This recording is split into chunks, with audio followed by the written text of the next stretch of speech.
morning. Hello, good morning. Good morning. How are you? Doing good. Thanks for calling. Yeah, you get to do a quick podcast. Okay, let's do it. I'm very curious about this Trump thing going on and Hilary Clinton actually speaking good things about him. That's very confusing to me. So I'm calling you, Uncle Ricky, to get your take on all of this. This is. Okay. Okay. Yeah, we'll do it. Let's do it. Yeah. The bottom line is this. There has been a concerted effort over the last 25 years to get the Muslim Brotherhood groups, which are Hamas, Hezbollah, the Muslim Brotherhood itself, which are all basically run by the same people at the very top. These are basically Muslims who have embraced Marxism, and they push for what they call a caliphate against anybody who's not a Muslim, replacing it with this kind of a neo-mixture of Muslim beliefs and Marxist revolution.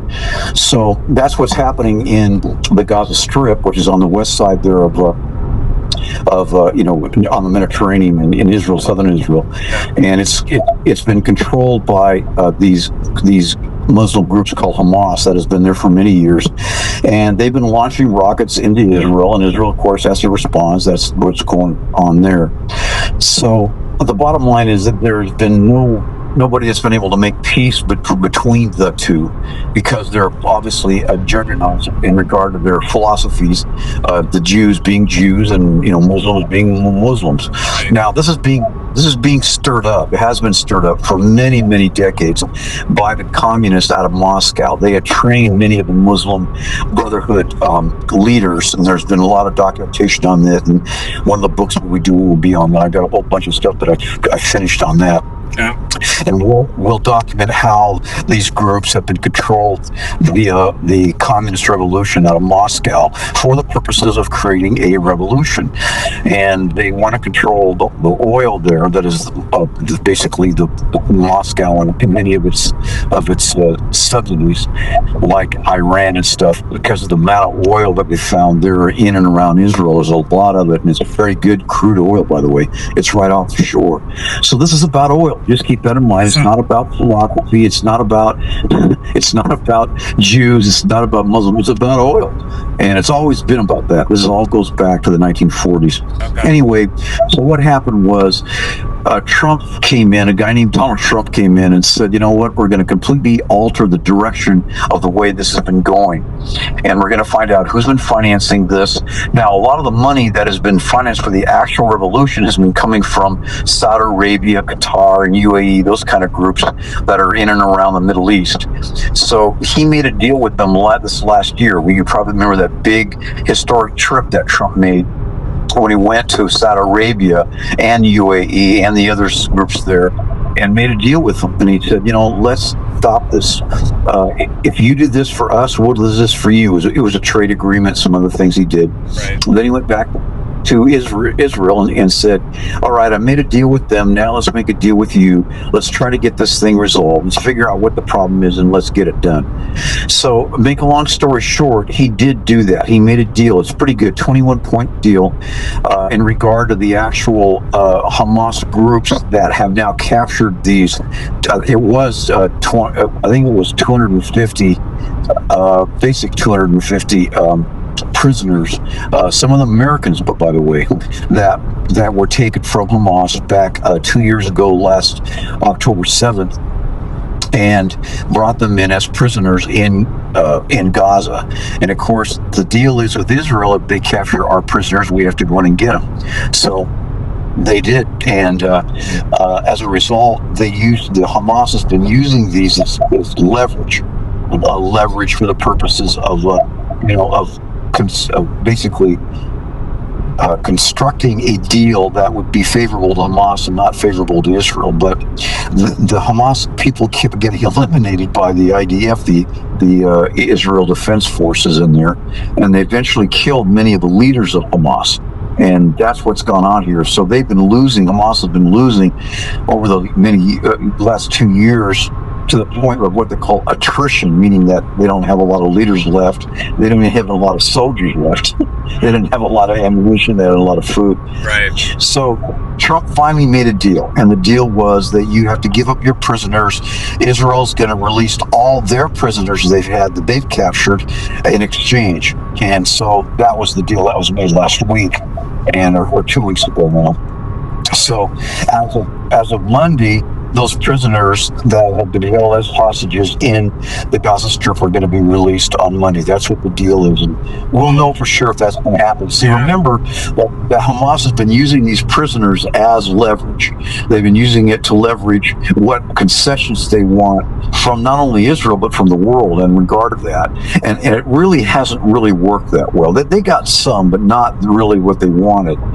And the on the other end of it, Israel didn't really get a lot what they wanted either, because what this is going to turn out to be, this deal, this 21-point deal, is going to be a two-state solution, which is going to be that Gaza is going to be turned into its own state, supposedly governed by the Palestinian people. The problem is that they've tried that before, it never worked. Yeah. And Israel knew that. So anyway, so what's basically is now is kind of a standoff, if you will, but it's been to the advantage very gradually of Israel. If there is going to be peace there, if the fighting has stopped over the last 48 hours, there has been some bombing on Israel's side, because before the actual peace accord went into agreement, which I think was yesterday, on Friday, Israel did some final bombing in there to take out some of the other targets, and now that's going on there. So what's happened now is that we're seeing the standoff, and it seems to be working, and that's what Hilary Clinton is giving Trump credit for the fact that he did something that nobody thought could be done, and that is stopping the fighting and basically making the prisoner exchange. Wow. Does that make sense? That makes sense. I mean, that is very interesting, and as somebody like myself who is pretty new to all of this and starting to understand it more, like, wow, like that sounds like a good thing. What is your take? What do you think is going to happen from here? Like, is there any other motive for Hillary being so nice to Trump, or is that just it? She's just literally going, hey, nice work, like, good job. Like, it's hard to say with her. The Clintons are, probably some of the most devious political dynasties we've had in modern times. They say one thing and then do another. Right. So you can't really bank on that. If she's still planning on running for president now, I don't know if she is. There's been a lot of rumors about it again, but I think that old school Democratic left-wing progressive image is now gone. Right. The Democratic Party is doing exactly what the communists had originally planned, and that is they wanted to go to the very top and turn it over to basically a Marxist revolutionary group. And that's what's going on. And she is kind of the old guard school of the progressive liberal, now gone communist. And she knows that that's not the way to political victory, because there are very few communists in this country. The only way they're gonna be able to win anything is to rally the progressives to get them on their side, and that's what they're going to try to do in New York right now with this guy Hamadi, who is running as a democratic socialist. He's really more than that. He's actually more of a Marxist, a Marxist revolutionary, but he's running as a democratic socialist. So that's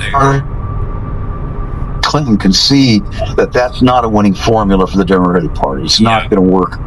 So perhaps there is something there, motive. I don't know what it is. With her, you can't tell, because she lies about everything she says, and you don't know what sincerity means from her or her husband. Husband's the same way. Yeah. So to regard to answering your question, what is her motive? With her, it's hard to say. It is political. There's no question of that, because she loves the power. She loves the attention. Yeah. She loves the whole media being on her and all that kind of thing. So definitely interesting. Where's it going to go is the question you're asking. I think that is what I'm asking. Where do you think it's going to go? And I guess Monday will be telling. It will. Yeah, it will. Very good point. Huh. It'll be very telling. If they release the prisoners as agreed, okay, I don't know if it's going to happen at once. It's going to be done by trickle. I don't know how that's going to be, because I don't know what the agreement is. Nobody does. But if they do start releasing prisoners, that's going to be a good sign. They need to do that. Now, I'm wondering, I don't have any answers. This one is speculation. I'm wondering what Trump had told the Hamas leadership what they better do or else, because there was a sudden change that went on about 2 weeks ago based upon Eric Kirchner, who was his son-in-law, that went there with Lipkop to go ahead and see and make a deal. They went to Cairo, to Egypt, to make the deal, and that was about 10 days ago. So something happened between then and now that made Hamas finally make this deal. Now, it could be there was concessions given in regard to economic concessions, putting together perhaps a aid package through Saudi Arabia and the Qatar and the UAE and those kind of guys. I'm just wondering if they made a deal there that was an aid package that would help build the Gaza Strip again, turning it into the Mediterranean of the East, that kind of thing. They wanted to make it into a country club, kind of a tourist attraction. I don't know if that was it, but I think there was some kind of an economic deal there that was obviously worth Hamas saying, yeah, we'll do that. See, the problem is the majority of the Palestinian people, which are about 2 million of them in Gaza Strip, they don't like Hamas. They don't trust Hamas. Hamas has been a dictatorship to them. So there's a lot of inner politics going on within the Palestinian movement as it relates to that.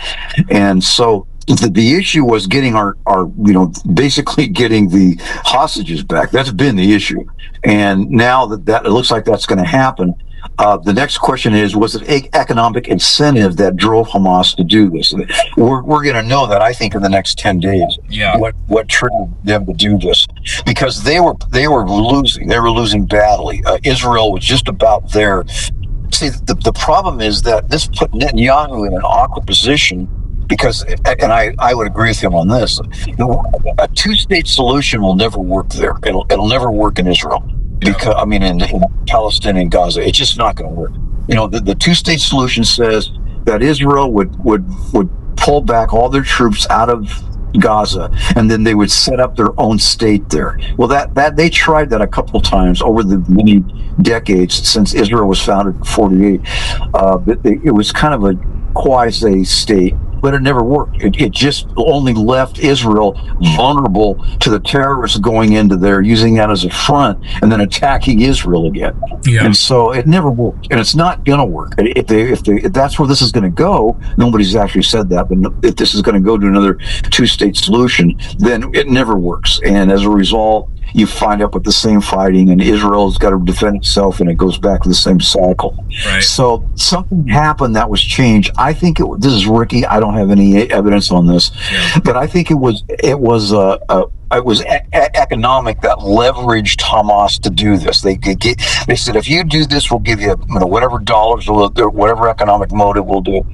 And remember that many of the Palestinians have been slaughtered by Hamas itself as it relates to getting the Palestinians in line with what Hamas originally intended or wanted over these last 15, 20 years. Right. And that's what's going, that they literally terrorize them to going along with it. But that's now changing, I think. And I think with Trump getting involved with whatever threats he made, that's probably part of it. We don't know what they were, but there's something that happened there. So interesting.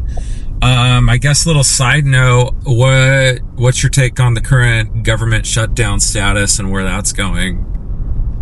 Well, it's obvious to us watching Schumer and in the Senate, and then watching Joaquin Jeffries in the House, they're the minority leader now. They're not the ones that run it. They're the minority leader because we have control of both the houses in regard to the majority. The issue is that they got leverage here. They think that it's going to win them by keeping the government shut down. Okay, they think they have that. How do we know that? Well, it was announced. Somebody leaked. I don't know where it came out of, but somebody announced yesterday that many of these guys, the leadership, is flying to California to one of the wineries that's run by, if I follow this, run by Governor Newsom. So they're going to go on a vacation. And so they think that as the Democrats think now, they're winning this argument that this government shutdown is going to get blamed on the Republican. But what I've been reading and some of the polls are saying that's probably not completely accurate. So if they're misreading them, now some of the polls have said that the Republicans are losing the argument, but some of them are saying that I've seen that are not. So it's kind of iffy. The Democrat leadership is believing that they're winning this argument, and that the Republicans are going to have to capitulate and give up what the Democrats want, which is this $1.5 trillion budget bill that would give basically funding for illegal immigrants to have medical care, health care. And that's basically what they're doing. And Mike Johnson on the Congress side, who runs the House, and then Thune, who's on the Senate side, have both said we're not going to capitulate to that because the original CR, which is the continuing resolution, was already agreed upon, and they voted yes on it way back in March. It was the same exact one that they did again this last year. Now the Democrats are turning against it. They're saying, no, we're not going to do it. So that's what's going on here, and that's what they think is a winning formula. It's hard to say who's going to win this. It's going to be a blink contest. Who's going to blink first? Yeah. So I saw something on Joe Rogan today where he said a few Republicans, there was some vote that were voting about the government shutdown, but he made it sound like the first thing on the agenda is to release the Epstein files. And then he's saying a lot of Republicans are starting to side with one side or the other to get this released, but it's looking like the Republicans are trying to keep the government shut down longer so those files don't get released. That's just what I saw. That's what I read. I don't know much about that, but it just sounded like, wait, are the Republicans trying to hide the Epstein files right now? Like what? That's what it made it sound like. So I don't know. As far as I can tell, there's already been leadership within the Republican Party to release the Epstein files. See, the issue with those is this. There is a lot, or some, it's not a lot, but some classified material that's in there that deals with intelligence matters. Now, I don't know if it's just the names that Joe is talking about. We don't know. Nobody knows that. Right. But that's kind of a speculation. Those names mostly are Democrats and foreign players like ambassadors, that are from France and England, and they're not even American. They don't deal with that. Right.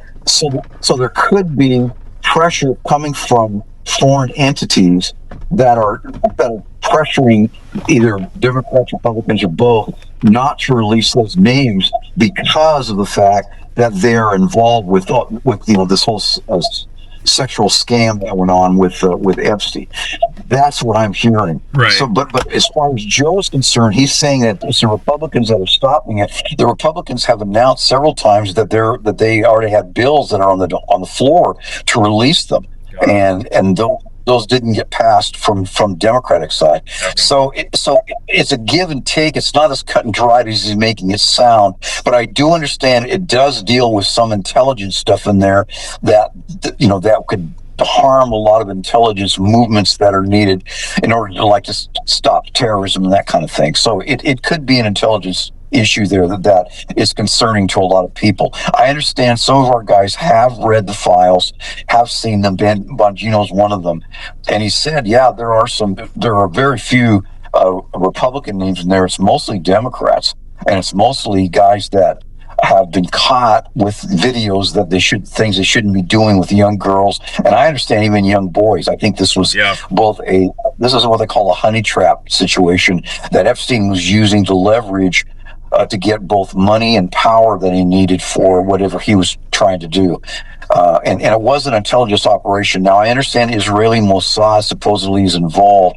None of this has been proven. This is all speculation. Right. But if Israeli Mossad was involved, that means that the Mossad was using Epstein, who is a Jew, by the way, as leverage to target specific people that Israel wanted in honey trap situations that they could leverage themselves to make them pro-Israel. So that's out there too as well. And this isn't the first time this has happened. The Mossad has been very, very good about honey trap situations as it relates to quote, turning people that are in favor of them, or at least making them neutral. That would make them so they're not so Israel anti-Semitic. Yeah. That's a strong possibility, and I don't discount that. Having written now 5 volumes on the whole Israel history, going back to the time he started, I see patterns here like that. Right. And Israel has done everything they can. And I'm not saying this is right. Okay? I'm not giving them moral equivalence here. But I am saying they did everything they can to survive, because there were so many of the big players that hated Jews and hated the idea of an Israeli nation, of Israel become a nation. And they did everything they can, especially out of our own government and out of England. England's Labour Party was so anti-Semitic back in the 40s and 50s, and they still are, as it relates to hating Jews. And the same thing with some, not all, but some within our own intelligence organization. Alan Dulles, who started the CIA, he was the one that actually created it. He hated Jews. He did everything he could to make sure Israel did not become Israel. Now, it was based on oil, by the way. Alan Dulles was representing big oil. They call them the Seven Sisters. Be Exxon, British Petroleum, Shell Oil Company, all the big ones. He was representing them as a legal entity because the big oil was threatened by Israel becoming, its own entity, and to the point where they would get in the way of the huge amount of fresh crude that was found in what later became Saudi Arabia. Remember, Saudi Arabia was not even a government until the 1940s, early 50s. There's no such thing as a Saudi Arabian dynasty. They always call the king as if it's been existing for, hundreds of years, like England, Right. That was founded by 2 guys. It was founded by Alan Dulles of the CIA, and another English anti-Semitic. They founded, quote, that's in quotes, the Saudi Arabia dynasty. And they're the ones that actually created it. It's absolutely farce. It's a lie. And the reason why they did was because they wanted the oil and gas concessions that they knew were under the sand there of vast Saudi Arabian deserts. And that's what this was about, oil. And it still is, by the way. This whole thing is about oil. Hating Israel is kind of a sideshow to the control of the world's oil production. As you know, the biggest companies in the world are oil companies. Yeah. I'm talking about the big 7 now. I'm not talking about the wildcatters or the smaller companies. Those guys aren't involved with any of that. Right. In fact, the big 7 have done everything they can to stomp them out so they can control, the crude oil. Because as you know, energy makes the world go around. Of course. And if you control the direction of the oil, then you know what you can do in regard to the world economics. By the way, the second biggest business in the world is banking, that is related to the illegal drug cartels. That's the second biggest business in the world. It's way over 500 trillion, but I don't know the numbers anymore. They've changed them. But so think about it. If you're an oil company and you're in bed with the big banks, then if a little nation like Israel gets in your way, you want to stomp it out. Right. And so that's what they've been doing these last 80 years, trying to get rid of Israel. Now, it's failed. And we know from biblical prophecy that'll never happen. When Israel became a nation in 1948, that was the beginning of the next fulfillment of latter-day prophecy in regard to the actual founding of the nation of Israel. Now, that doesn't mean Israel's not corrupted. It is. Israel's got a lot of problems, okay, with their leadership. Netanyahu's got some real serious political issues in his own land. But we all know where it's all going to turn out. It's all going to turn out, if you continue to try to take out Israel, you will be destroyed. And that's what's happening with Iran. That happened with Iraq. Iraq is no longer Iraq anymore. It's just a tributary to America and to the Saudi Arabian countries. Iraq was destroyed. Don't fight against Israel. You will be destroyed. It happened in Lebanon, just north of Israel, that country that was taken out. And now Egypt tried it, and they were almost destroyed. So don't do this, because the prophecies tell us, Ezekiel particularly tells us, that if you continue to do this, you will be destroyed. So that's what's going to happen. And of course, we know that what the rest of it goes to, and we'll get into biblical prophecy some of the time in that, but that's where we're at right now. I'm hearing things going around too, people saying modern day Israel is not the Israel of the Bible. What's your take on that? Or that goes back to what they call the Khazar issue. And the Khazar issue was this: but way back in the day, especially in the Dark Ages, but like the Middle Ages going back before, but even before then, during the time of the Savior and just before, there was a group of mixed Jews, Samaritans, some other people who are not pure blood Jews, that became Jewish. They joined the Jewish religion, and they became Jewish. And so as a result, they're not considered pure blood Jews. Now, the Khazars were part of those. That was a group that was out of Central and Southern Asia, that like Ukraine and that kind of thing, that themselves also intermixed with the Jews who spread out after the second diaspora, back after the time of the Savior. Then they intermarried. And as a result, they're not considered pure blood Judites, if you will. I made that word up. So as they came into Israel, many of the Jews that claim to be Jews are not pure blood. And that's where that argument goes to. Now, I have to tell you, that argument is correct, but it has nothing to do with the founding of Israel. Why? Because, see, a guy wrote a book. His name was Shlomo, who was a communist. Okay, this guy's an outright Marxist communist. This is the one that Candace Owen has been advocating. We got to read this book. Got to read this book. And why the book is basically true in regard to this idea of intermixing. His argument is, since many of the people that founded Israel were not pure Jews, therefore Israel is not a pure Judite nation. That's the argument. Well, he would be partially correct about that, but there are also many Jews that were pure blood Judites that founded it. Yeah. So that kind of has a racist kind of a tinge to it. Right. And I've argued this in my book. I get a whole bunch of documentation showing from world renowned genealogists who have done the research on this, showing that yes, it is true to a degree. There are a lot of mixed Jews. There are a lot of Samaritans that were those were partially from Ephraim. That's you and I. Right. That mixed with them. All of that indicates that they would be correct, but there are also, as I said in my book, pure blood Judites that did find Israel, that did help found Israel. And that's what the problem with that book is: it blankets all of the Jews as being Khazars, that is being mixed blood, therefore it's not founded as a true Israelite nation. That's not true. That they're wrong on that one. There are many of them too that are Jews. And by the way, to me, it doesn't really make a difference in regard to the race part. They're making that sound like that's the big deal.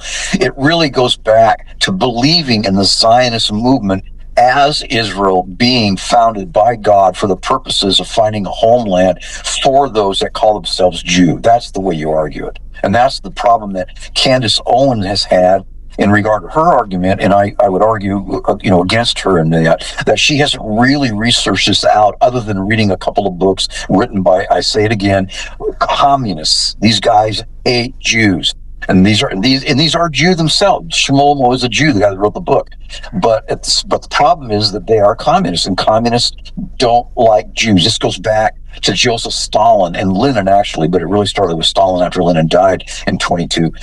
When Stalin took over, he looked at the Jews that were within his party. Now, these are communist Jews, as a threat, because they still had a religious tendency to believe in the founding of Israel. That was before Israel was founded, as a Zionist movement. They call it a Zionist movement. And he was threatened by that, Stalin was. So eventually, back in the very late 40s, early 50s, he started liquidating, literally, liquidating all of his Jewish comrades. These are communists he was liquidating Right. because they were Jewish, and it threatened him, and so he started killing them. That was the so-called doctor's plot, and we'll tell you that story some of the time. But that's where that started. Okay. Super fascinating, by the way. Like, this is so fascinating. Like, wow. Let me ask you this. The word anti-Semitic, I'm hearing that word thrown around quite a bit. What does that mean exactly? Well, the original Semites there were three sons that Noah had, right? He had Ham, he had Shem, and he had, who was the third one? He had Japheth. You and I come from that, from the middle one, Shem. That's where that's where the word Semite comes from. Is that all the races that came out of Shem are Semites.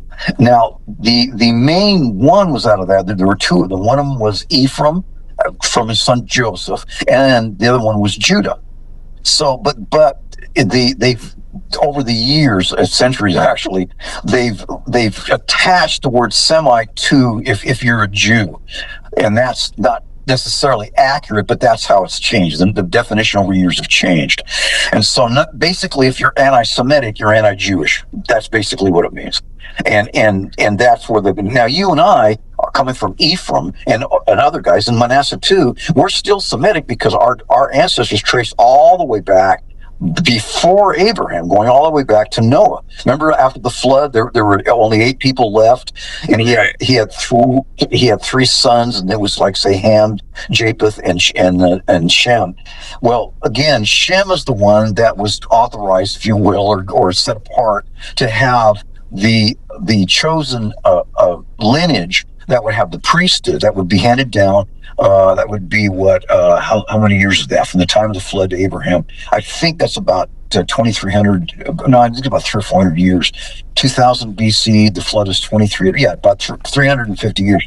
When Abraham came along 350 years later, 7 generations after Shem, he was the one that was authorized to start what we call the 12 tribes of Israel. Remember, it was Abraham, Isaac, and then Jacob. Jacob had 12 sons, and that's where the 12 tribes. Well, that's where the Semitic tribes are traced through those 12 tribes. But over the centuries, those who hated Judah, that is, they were anti-Jewish, they started attaching the word Semitic to them, to Jews. So if you're anti-Semitic now, you're basically anti-Jewish, and you hate Jews, which is racist, by the way, to the max. But that's what it is.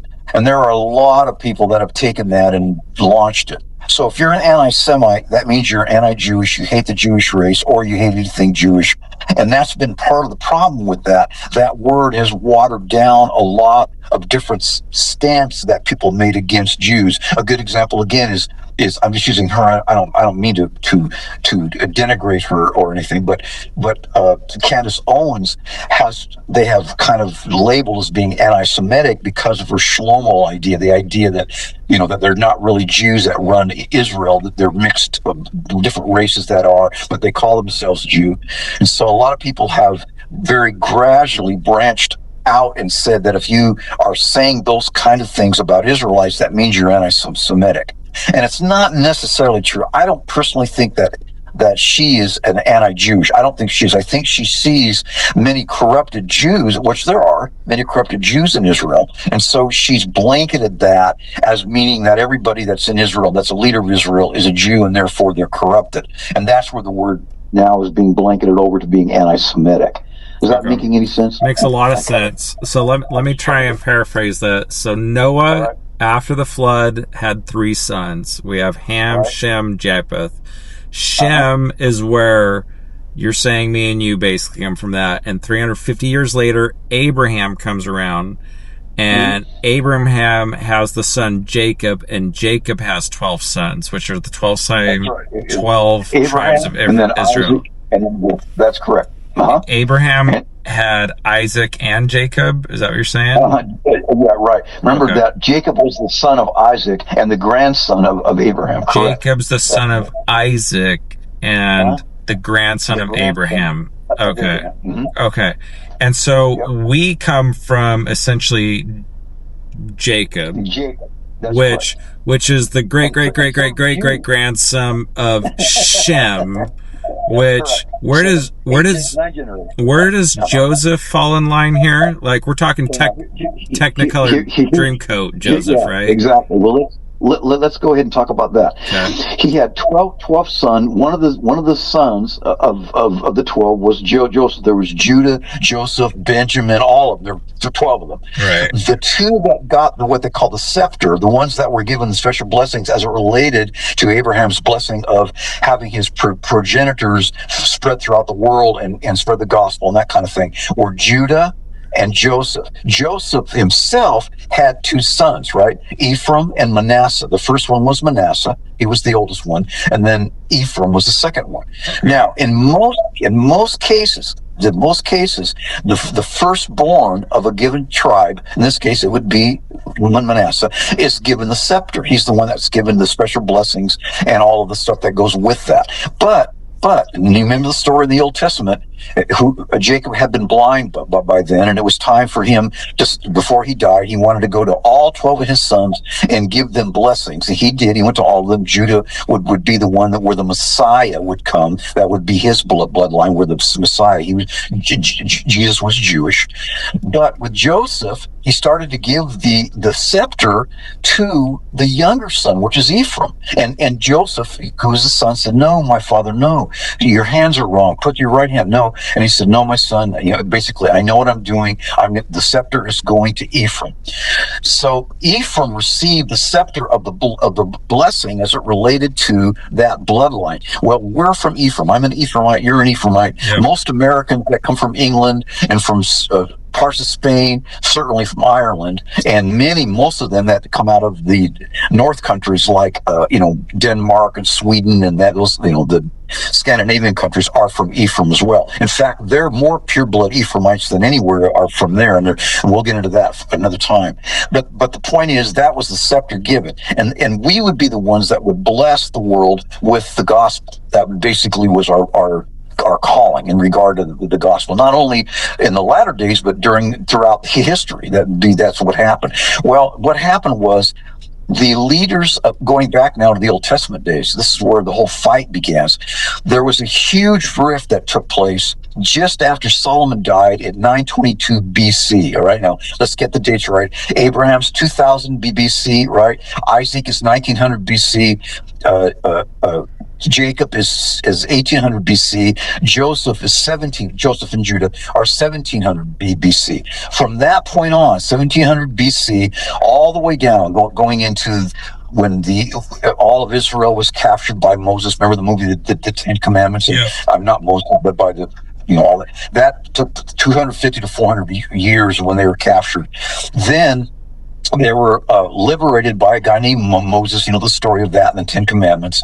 He liberated them. Then for 40 years they wandered around the desert because they were not living the covenants that was made by their ancestors, including Judah and Abraham. They didn't live that covenant, so they wound up living the lower law. That was what the law of Moses was about, the lower law. It wasn't the higher law like they originally had, that we learned that like Enoch had and stuff. They rejected it. The golden calf incident, remember that, where they built the golden calf? That's why it was rejected. All right, that happened around 1500 BC when Moses was either died or translated. We think it was translated. Then it was Joshua that came along. He liberated them, went around, conquered all of what we now know as Israel. It was called Palestine then. Established the 12 tribes in each of their cities. I'm giving a lot of history in 1 minute. Then when that took place, they had peace for a long time. David came along in 1100 BC. Solomon came along. That was David's son, built the Solomon's temple. That was 1000 BC. But here's what happened. After Solomon died around 922, the two warring major parties, the Ephraimites in the north and the Judites in the south, went into a huge war. And the war eventually weakened them. And the Ephraimite tribe, of which there were 10 in that, they were carried away by the Assyrians.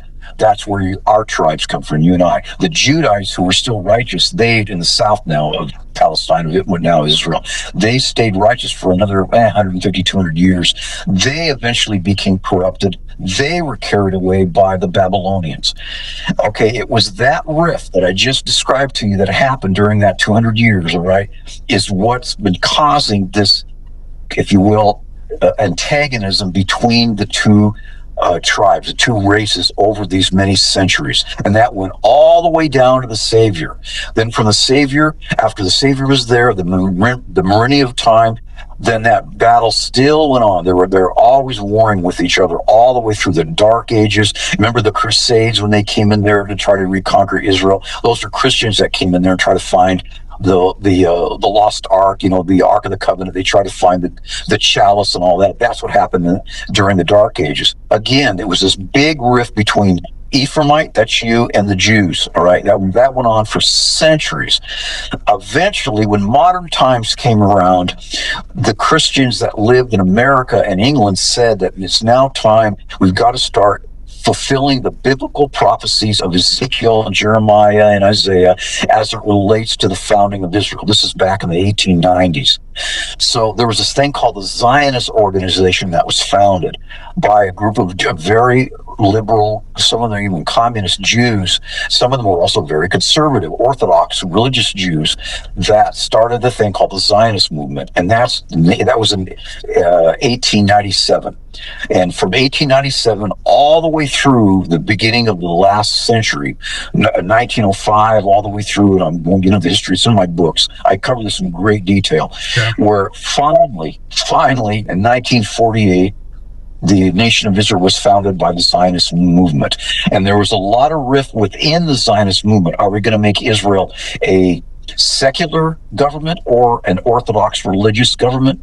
Which is going to be one of the two. That's been the clash in Israel since that happened. Are we going to keep it secular or is it going to be religious? Secular, religious. It's caused nothing but consternation between the two. It's corrupted them quite a bit over these years, and as a result, though, it was interesting. It was the Ephraimites, for heaven's sakes, that actually helped founded Israel. You know why?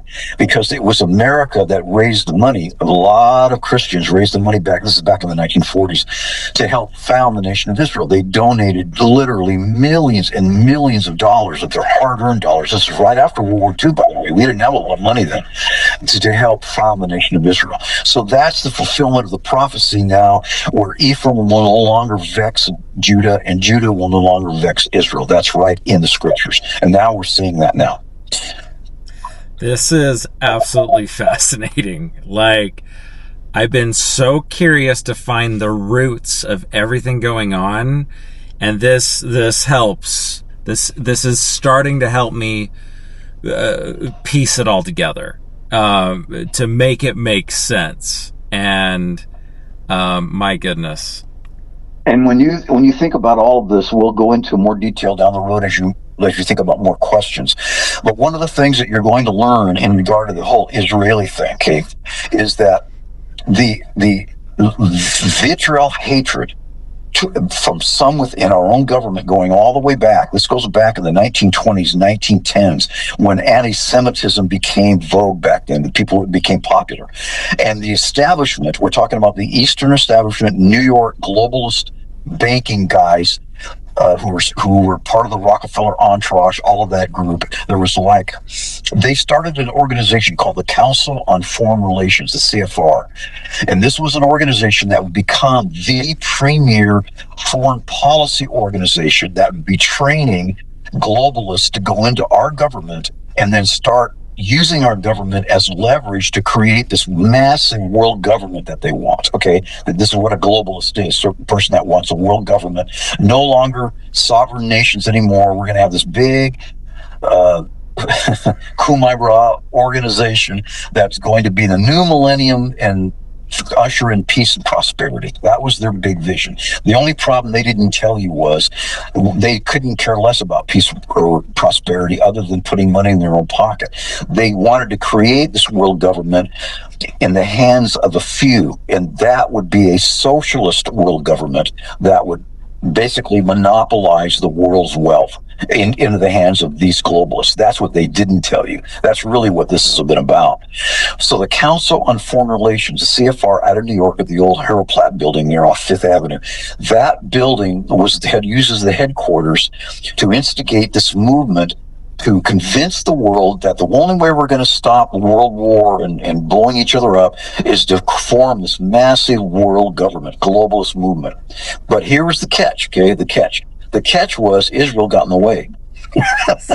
That's why they became so anti-Semitic, anti-Israel, anti-Jewish, because they wanted to monopolize the oil. The oil hadn't been completely discovered yet, but it was suspected to be there in the Middle East at the time, and that was part of it. So they consolidated this groups, both here in America, of the elites groups. This is the big banking groups and stuff, and then the other European groups out of England, particularly Paris and London. They consolidated they made a pact. They literally made a pact. And this pact would say, we basically believe in a world government. The sovereignty of nations no longer is going to exist anymore. We only want all of the borders to be eliminated and erased, just to create this image, that's in quotes, image of forming a lasting hope for peace through what eventually became the United Nations. That was the end result. Now, they tried to do it back in 1921 with a group called the League of Nations. That they went through Congress, and Congress rejected it. So they said, no, that's not going to work.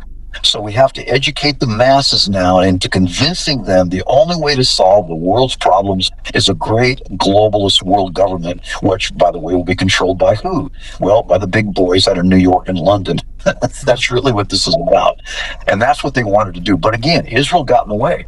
They didn't want Israel, man. They did everything they could. I mean, my book is just replete with their telegrams. They didn't have emails, but their telegrams and their letters between each other showing how we hate Jews, but we can't make them think that we do. We got to make sure that we're on their side, on and on and on and on. I just go over and over and over again, showing this pattern of these globalists hating Jews. They eventually became, because it was in the way of their world government idea. Yeah. They had to monopolize the world's wealth, which is going to be oil and still is, right, in the hands of you. And if there's going to be nations that get in the way, we're going to push them out of the way. right. And we're going to do that by using communism as the battering ram to do that.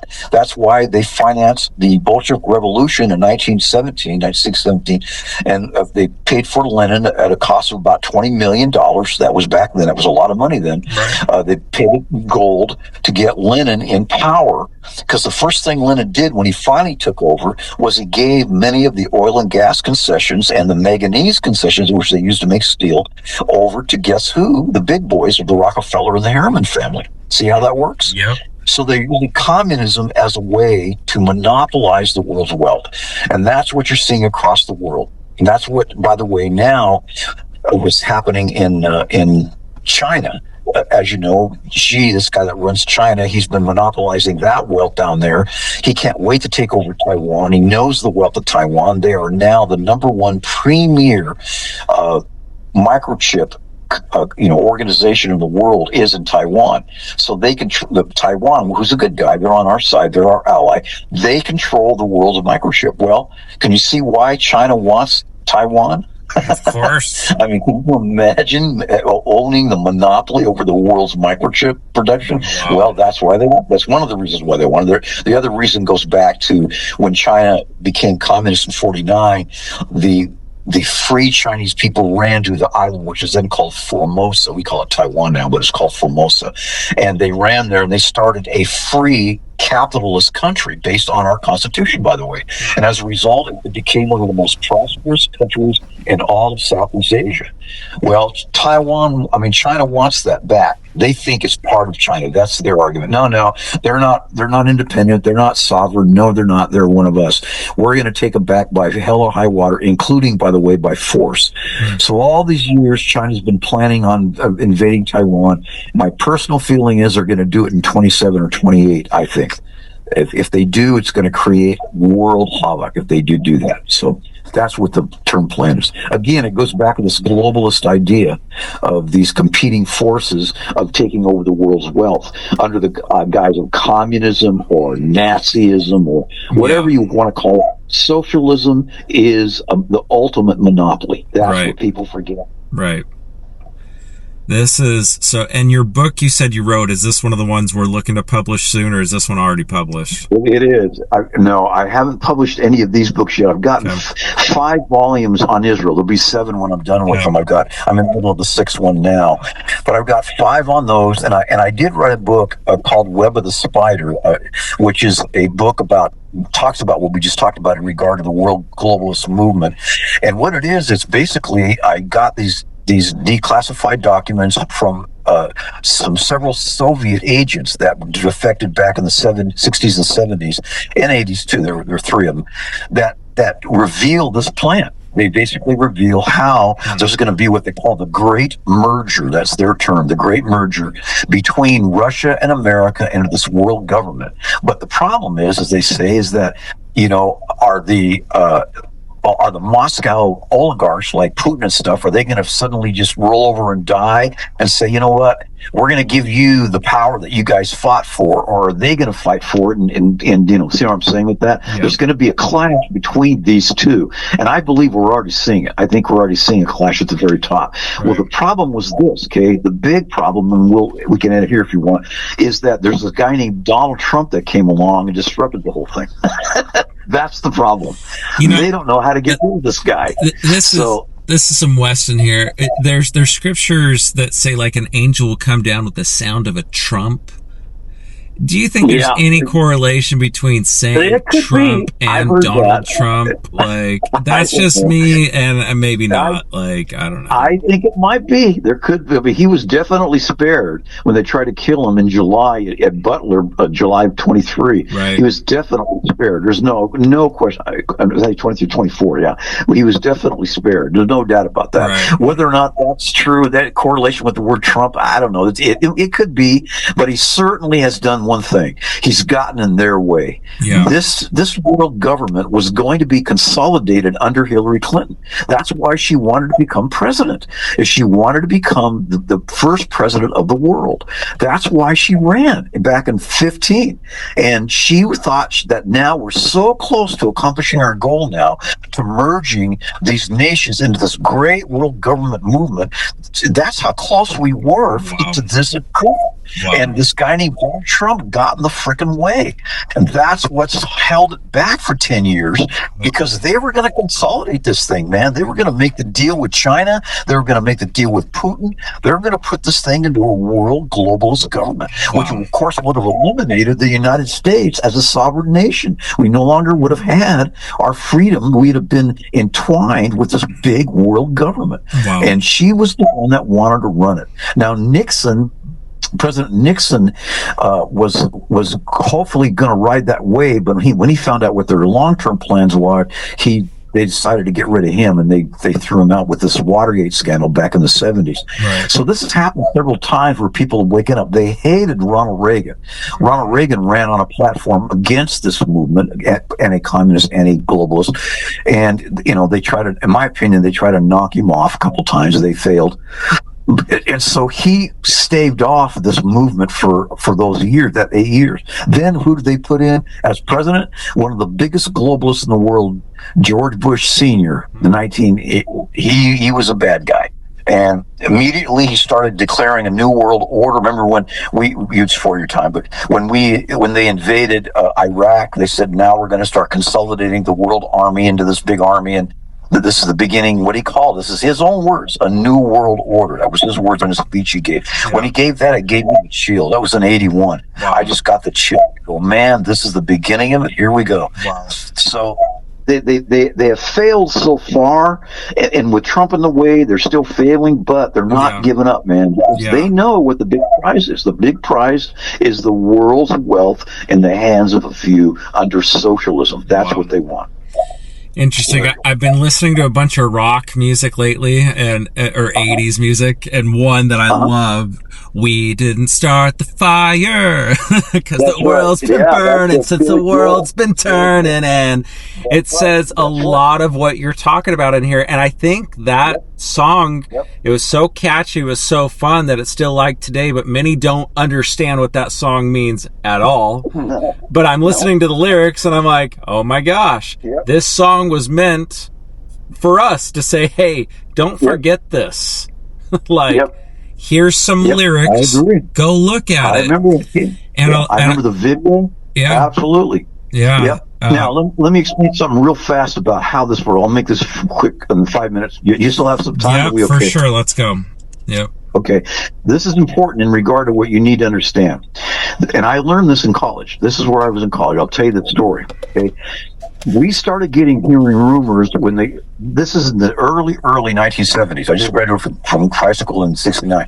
There was all these riots that had taken place from about 63, the first one was in Brooklyn, all the way through to the Watts riot in 65, 66, all the way, then the college campuses in the late 60s began to be taken over by these communist revolutionaries, okay? Yeah. So the question I kept asking when I was learning all this back in high school is, A, who's financing this communist revolution? We don't know where the money's coming from. Right. And B, why are these young people advocating this? Why are they advocating communism? Well, they were taught about it in their colleges. The professors now, the Marxist professors in some of the more radical colleges like Berkeley and Stanford and Yale back east, and those kind, Harvard particularly, they were being told that they need to rise above against the quote establishment, and the establishment is called back then it was called the Eastern establishment. In other words, it was the very people that they were against that were actually, as I found out later, financing this. And you're asking yourself, well, why would the Eastern establishment finance people that would be the pathway to their own destruction? It doesn't make sense. All right, now it gets interesting. This is where you've got to learn. You're now going to learn the biggest secret of the conspiracy that nobody knows about. Okay, and I learned it when I was in college. I'll tell you how I learned it.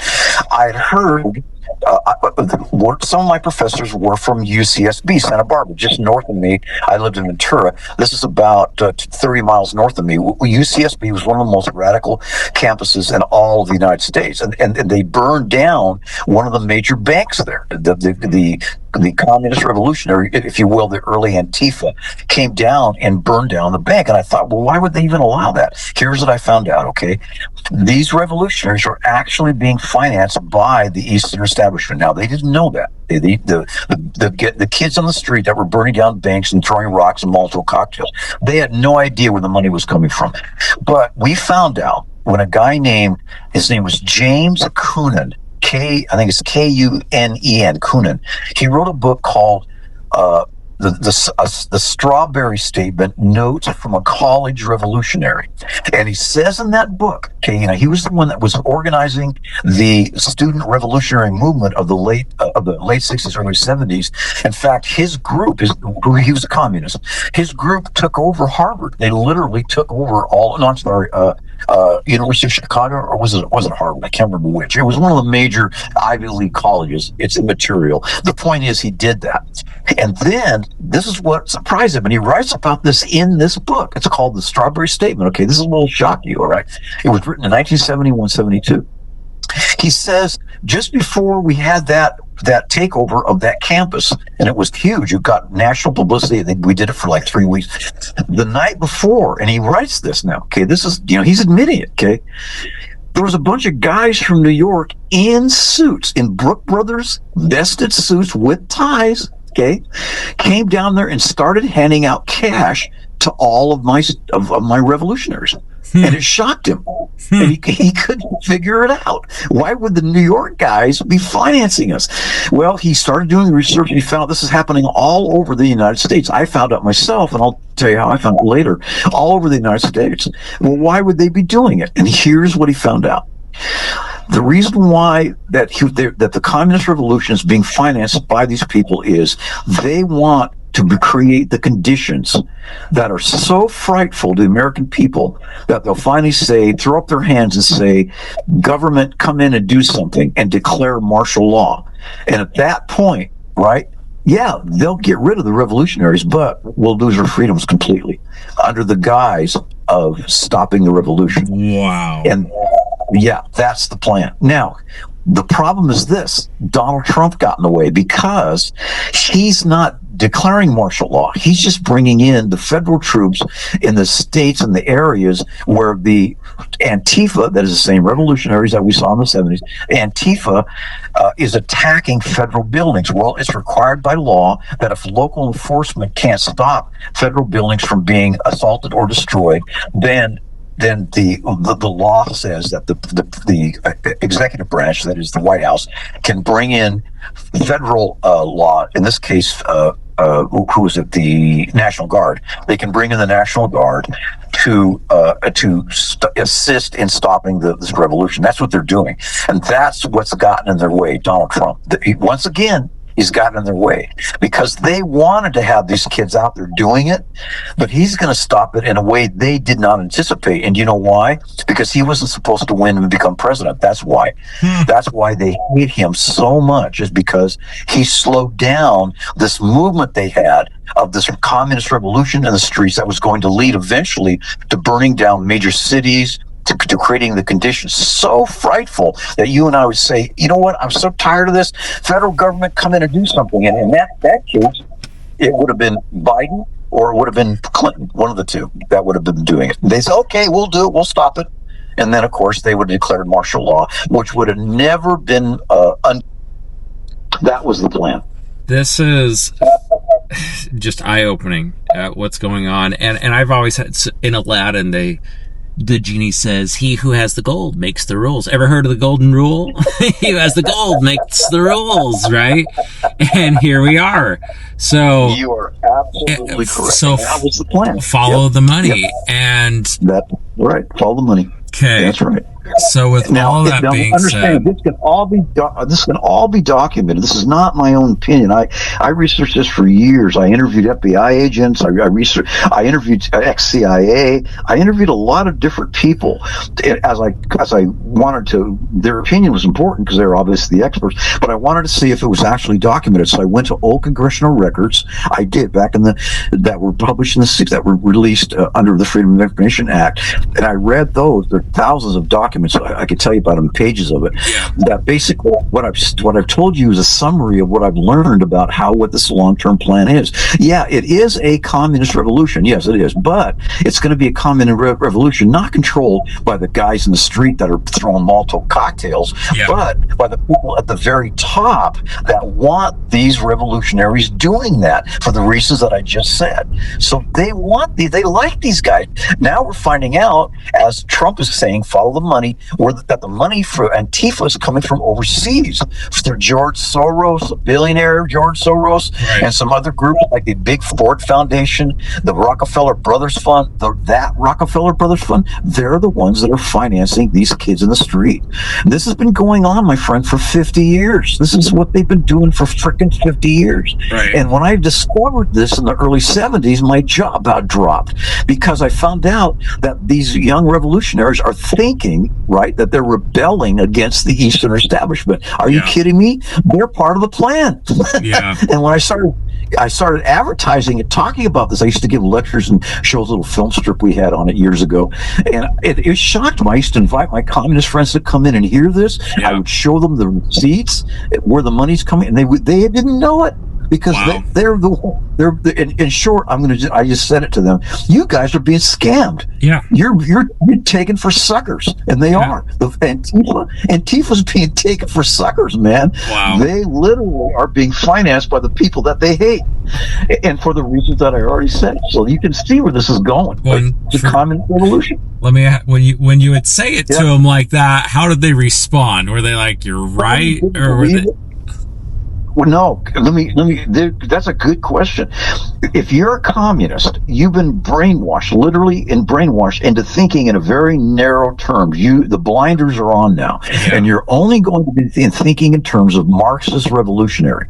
So if you ever bring anything that's on the outside of that purview, okay, it's very difficult for them to see reality. That's why these young Antifa people, who, by the way, come from very wealthy families in some cases, they went to the best schools, schools.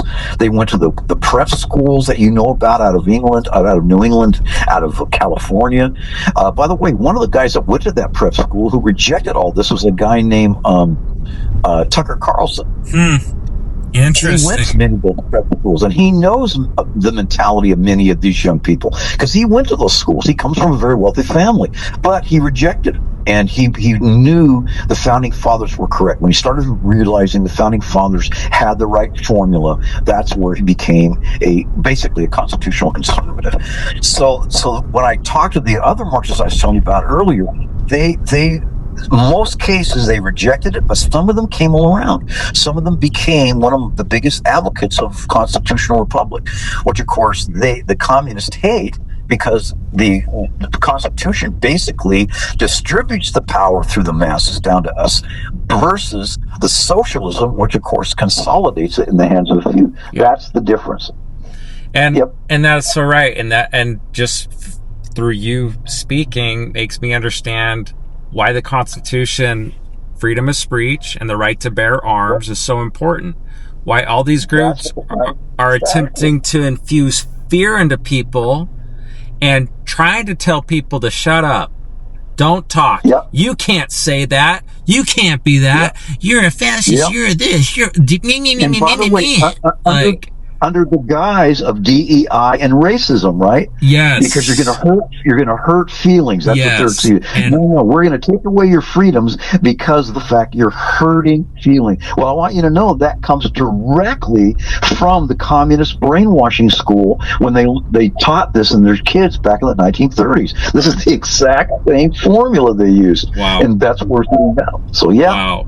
Very interesting. Yep. And like what you're saying too, hey, go incite, go create violence or whatever, so people are fearful, to give that power up to the government to come step in. Hey, take away guns. Yeah, right. That's taking power away from the people. By the way, under the guise of solving the problem, yes, right? That's what they use it for. Exactly. Whereas no, that doesn't solve the problem, and giving up your freedoms doesn't solve the problem.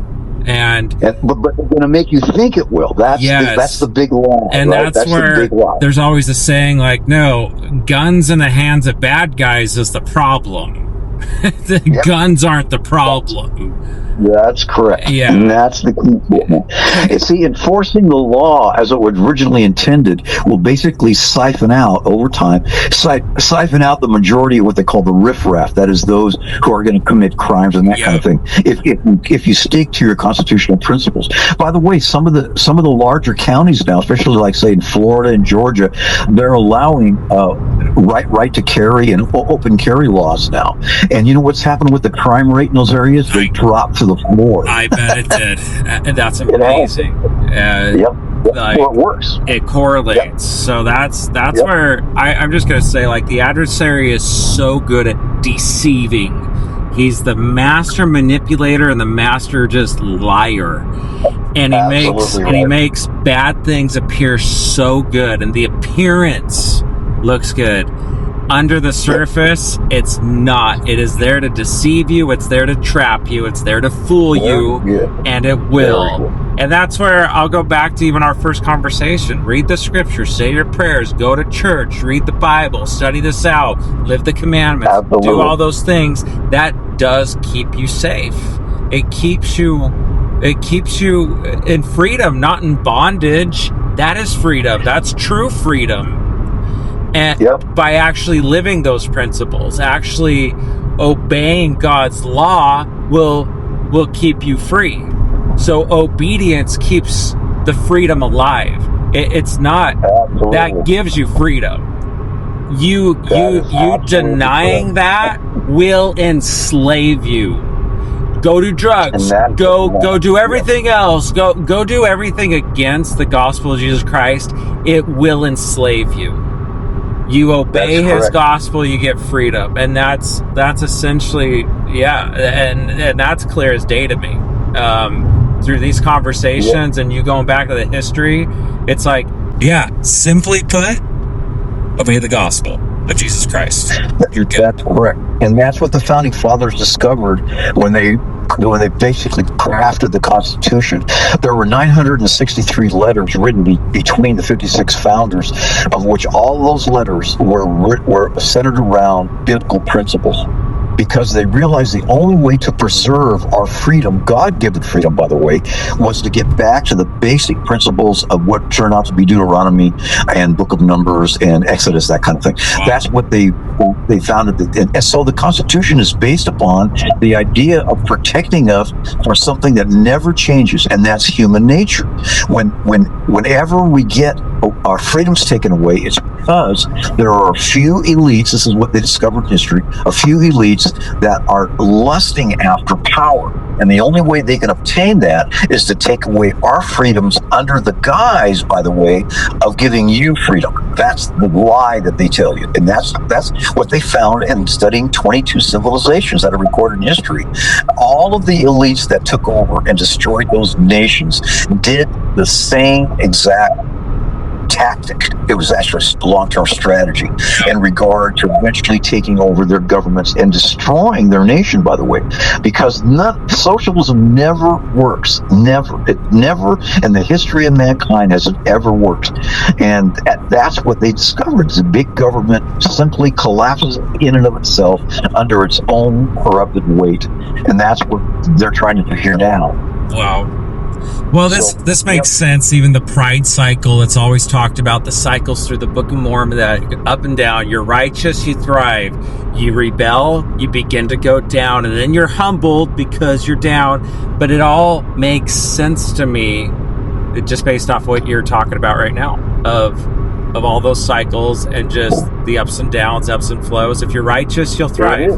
When you're not, when you forget it, like... I can speak from experience in my own life, like the same things. And human nature. Yeah, human nature. Yeah. Very talking about them. Just fascinating. Well, it goes back to having to live and commit yourself personally to the basic principles of biblical truths. That really is what it's about. And when you do that, then you're going to find a society will thrive, as the founding fathers discovered before they wrote the Constitution. They realized that we've got to get back to the basics, and they kept asking this question. There was a lot of debate about it, by the way, for 11 years there, about where do our rights actually come from. And eventually they came to a consensus, all 56 of them, that our rights are not given by government or by man, but are given by God. We have to figure out a way to preserve those. So since we already have God-given rights, nobody can take them from us. So we just got to figure out a way to preserve them. And that's what the Constitution does. It protects us from human nature. And it's worked great until the big boy came along and started financing our schools to the point where it was corrupting our youth, not knowing any of these principles. Remember, they took the prayers out of schools back in the 1960s, and they took all of these different basic principles. I used to go to, when I was in fourth grade, my fourth grade teacher, Mr. Loomis, he would allow us, and he would talk about the Bible for the first 20 minutes every morning. And he allowed us to have a personal prayer before we started our study. I mean, that's how it used to be. Yep. But the Supreme Court came along and said that violates the separation of the church and state, which is, of course, a lie. There is no separate church state. But that violates that, and as a result, you can't do that anymore.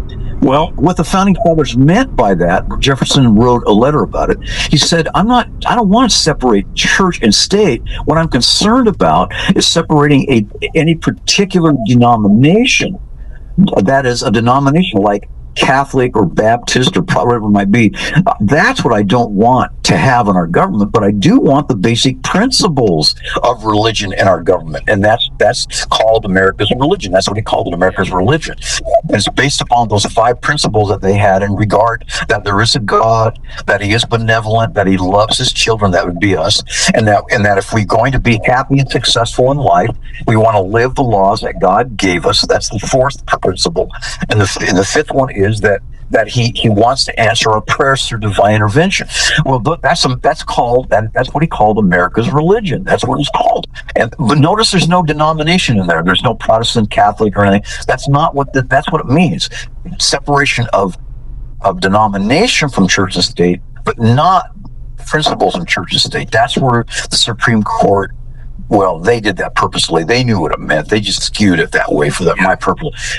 This guy that was running it there, the Supreme Court at the time, he was basically a Marxist, a closet Marxist who was the one that made the rulings on that. And it was the beginning of the destruction of our moral foundation of our nation when that happened back in 64, 65. Yeah. So, and we're paying for that now, aren't we? Yeah.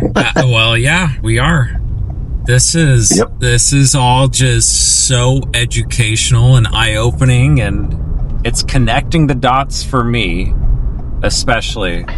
I'm glad that and it's amazing. Like, I appreciate you taking the time and for doing your research and everything that you're doing. It's absolutely fascinating, and it's fun to just keep peeling back the layers and becoming educated. So I appreciate that. glad to do it. I've got about 2 minutes, so I don't know if you have any last things you want to chat about, but I'll attempt to get this uploaded later today sometime. And Okay. Yeah, we'll go ahead and talk later. Why don't you give me a call maybe this afternoon, this evening, if you have time. Are you busy tonight? You know, today's looking fairly busy. Tomorrow might be okay. All right. Yeah, give me a call maybe tomorrow in the afternoon. I get back from church about noon or 12:30. I have meetings, up to 11. Okay. And then maybe we can talk about what we're going to do this next week. Yeah, stuff, that sounds fantastic. We'll chat more about your books too and how to get those out. So, yep. Okay. All righty. Good chatting with you. Thanks, Uncle Ricky. You got it. Okay, we'll see you. Glad to do it, man. Yeah. Glad to do it. Bye now. Bye.